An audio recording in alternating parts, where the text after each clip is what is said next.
Hello प्रशांत राव, इस YouTube channel पे आप लोगों का बहुत बहुत हार्दिक स्वागत है। एज एन आर्टिस्ट जब भी मुझे कहीं भी आउट स्टेशन घूमने का मौका मिलता है तो मैं वहां पर जाके उस जगह को एक्सप्लोर करता हूं और आपसे उस जगह से रूबरू कराने की कोशिश करता हूं। मैं जिस जगह पर आज आपको ले जा रहा हूं उसका सीधा कनेक्शन ओल्ड मॉन्क इस रम से है और इसी जगह का संबंध खुशवंत सिंह से भी है। इसी जगह का संबंध बहुत मशहूर राइटर रस्किन बॉन्ड से भी है। इस जगह का संबंध सीधे सीधे नाथूराम गोडसे से भी है और लिम्का बुक ऑफ रिकॉर्ड रहने वाला एक क्लॉक यहाँ पर उससे भी है। उस जगह का नाम है हिमाचल प्रदेश सोलन डिस्ट्रिक्ट की कसौली। कसौली में अगर आप घूमने को आए तो पहली बात आपको माइंड में बिल्कुल क्लियर कर लेनी है कि आप यहाँ पर नेचर एक्सप्लोर करने आए हैं। छोटे मोटे पॉइंट्स आपको दिखते रहेंगे लेकिन मेजर पॉइंट्स कवर करने की कोशिश मैं करूंगा। Hello everyone, this is Prashant here. मेरे साथ में आज मेरी फ्रेंड कविता और प्रसाद है और हम यहाँ से जाएंगे कसौली। इस वक्त हम लोग चंडीगढ़ एयरपोर्ट पर लैंड हो चुके हैं। So we are in our car and Kavita और प्रसाद पीछे बैठे हुए हैं और मैं हमारे ड्राइवर भाई, आपका नाम क्या है? सतनाम। सतनाम का नाम जपते हुए हम लोग निकले चंडीगढ़ एयरपोर्ट से, जहाँ का डिस्टेंस हम लोग कवर करेंगे 1 आवर 45 मिनट्स में। और प्रसाद कितना किलोमीटर है? 67 किलोमीटर है। अब देखिए डिस्टेंस 67 और ड्यूरेशन 1 आवर 45 मिनट्स है। इसका मतलब रास्ता पहाड़ों वाला हो सकता है, तो मजा आएगा। कसौली जाने की तैयारी हमारी हो चुकी है। बीच में हम रुकेंगे शर्मा का ढाबा में। चंडीगढ़ एयरपोर्ट छोड़ने के बाद हमारा पहला पड़ाव है शर्मा का ढाबा। यहाँ पर जाकर हम राजमा चावल, दही और मक्खन खाएंगे और फिर बढ़ेंगे आगे।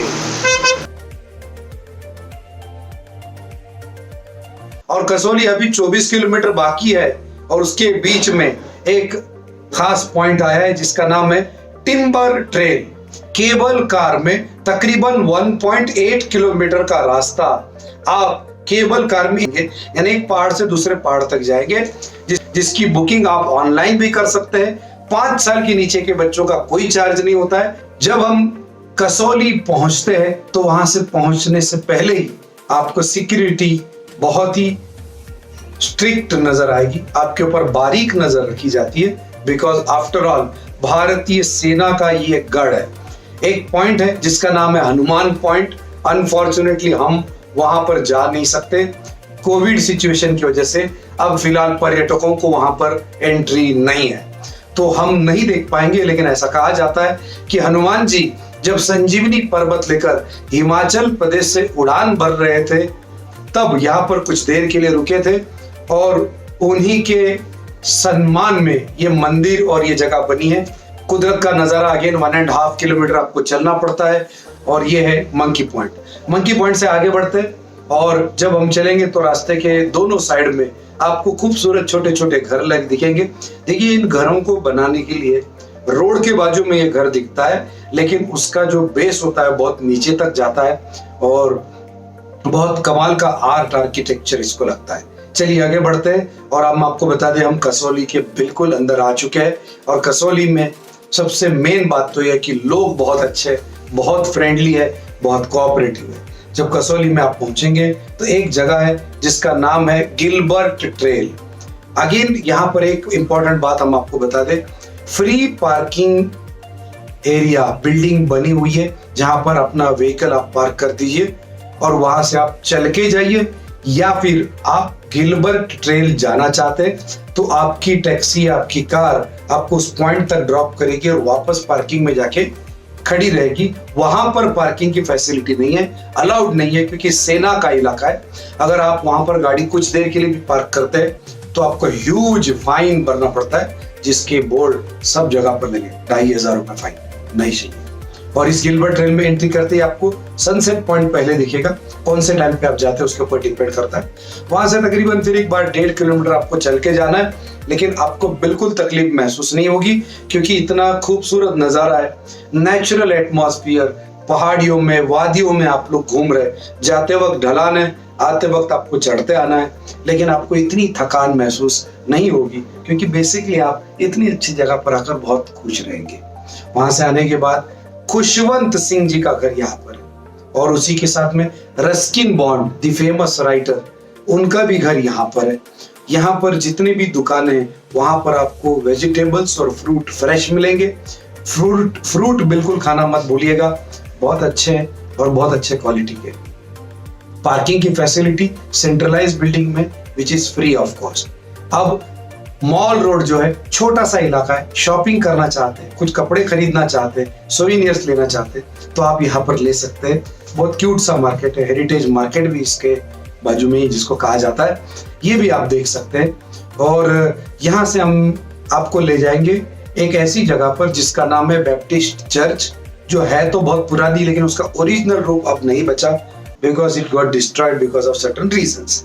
यहाँ पर एक और जगह है दैट इज कसौली ब्रूवरीज। ऐसा कहा जाता है कि ब्रिटिशर्स जब इंडिया आए तो उन्होंने एक बात महसूस की कि यहाँ पर उनको जो बियर चाहिए वो मिलती नहीं है, तो हिल स्टेशन बोल के इसको डेवलप किया, तो यहाँ पर बियर बनाना शुरू हुआ। बाद में यहाँ पर एक रम बनती थी। उसके बाद में 1950 के आसपास जब एक इंडियन आदमी ने इसको खरीद लिया तो उसने यहाँ पर रम बनाना और आर्मी को सप्लाई करना शुरू किया। और यहाँ पर जो रम बनती थी उसका नाम पहले कुछ और था लेकिन बाद में बन गया ओल्ड मॉन्क रम। तो इमेजिन करो, ओल्ड मॉन्क रम पीने वाले जितने भी लोग हैं उन लोगों को याद रखना ये वो जगह है जहाँ पर ओल्ड मॉन्क पहले बनी थी। अब यहाँ पर और कौन सी जगह है? एक तो यहाँ पर एक शिव मंदिर है जो ऑन द वे आता है और बहुत पुराना है। शिवरात्रि को यहाँ पर मेला लगता है। 1924 में बना एक कृष्णा मंदिर है जो बहुत खूबसूरत है, जिसको आप देख सकते हैं। उसी के साथ में सनराइज पॉइंट, गुरुद्वारा, ये सारे पॉइंट्स यहाँ पर देखेंगे। But I am concern about one very special place and that is Christ church. यहाँ पर एक सन डायल है, यानी समय को अगर आप सूरज की रोशनी में देखना चाहते हैं तो उस जमाने में लोग सन डायल का इस्तेमाल करते थे। शैडो ऑफ दिस पर्टिकुलर कोन जहां गिरती उस हिसाब से उनको टाइम पता चलता था। तब घड़ियां नहीं थी। घड़ी की बात इसलिए कर रहा हूँ क्योंकि क्राइस्ट चर्च के साथ एक बहुत हिस्टोरिकल घटना हुई है और आज भी उसका सबूत आपको इसके टॉवर पे मिलेगा। तो क्राइस्ट चर्च 1840 के आसपास शुरू हुआ था। ये जो ब्रिटिशर्स है वो प्रेयर्स देते थे लेकिन चर्च जैसा रूप नहीं था। लेकिन 1844 में इसका बनना शुरू हुआ, ब्रिटिशर्स ने उसको डेवलप किया। लेकिन 1880 में यहाँ पर ये क्लॉक टावर बनाकर मैनचेस्टर से इंपोर्ट करके ये क्लॉक यहाँ पर बिठाया गया जो टोरेंट क्लॉक कहा जाता है। और इस क्लॉक की खासियत ये कि टोटली मैकेनिकल है और इसको जब बिठाया गया तो तहलका मच गया था। सबको समय देखने का, सही समय देखने का सीधा अपॉर्चुनिटी लोगों के पास था, लेकिन ये लाना इतना आसान नहीं था। मैनचेस्टर से इसको लाया गया था और इसका टोटल खर्चा था 2612 रुपए और 11 आने। इसमें से 1250 रुपए गांव के लोगों ने कंट्रीब्यूशन करके इकट्ठा किए और बाकी के पैसे ब्रिटिश सरकार ने दिए थे। तब ये क्लॉक एस्टेब्लिश हुआ। आज से 50 साल पहले के करीब तकरीबन 30 से 40 साल ये घड़ी बंद रही क्योंकि ये पुराने जमाने की है, मैकेनिकल सिस्टम पे चलती है। तो nobody was knowing how to start it.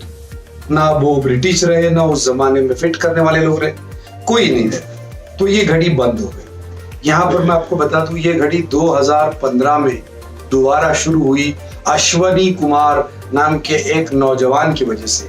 ये आईटी इंजीनियर थे, उन्होंने इस घड़ी को देखा और उन्होंने परमिशन मांगी। इंडियन आर्मी ने उनकी मदद की।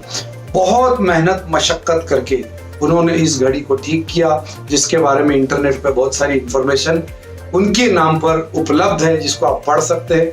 और सबसे मेन बात तो यह है कि तकरीबन 40 साल के बाद इस घड़ी की टिक टिक फिर एक बार शुरू हो गई और ये बहुत बड़ी घटना थी क्योंकि पूरे भारत में ये इकलौती सबसे पुरानी वर्किंग कंडीशन की टॉरंट कैटेगरी की घड़ी है जो शुरू हुई, और इसलिए अश्विन कुमार और इस घड़ी का नाम Limca book of world record में दर्ज किया गया है।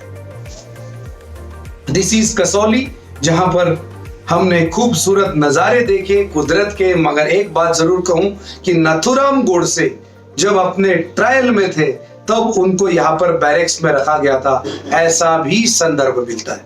Whenever you come to Kasauli, please do visit to all these wonderful places। कुदरत का नजारा मजा लूटिएगा। और यहाँ पर सबसे इंटरेस्टिंग बात तो है, कोई भी होटल में रहो, गैलरी में आओ, कुदरत का खूबसूरत नजारा। पहाड़ों का हुसैबा, पहाड़ों का क्या कहना के 12 महीने यहाँ मौसम जाड़ों का, क्या कहना के 12 महीने यहाँ मौसम जाड़ों का। Enjoy Kasauli. Thank you very much for being with us. Channel को मेरे सब्सक्राइब करना मत भूलिएगा। मिलते रहेंगे प्रशांत राव के यूट्यूब चैनल पर।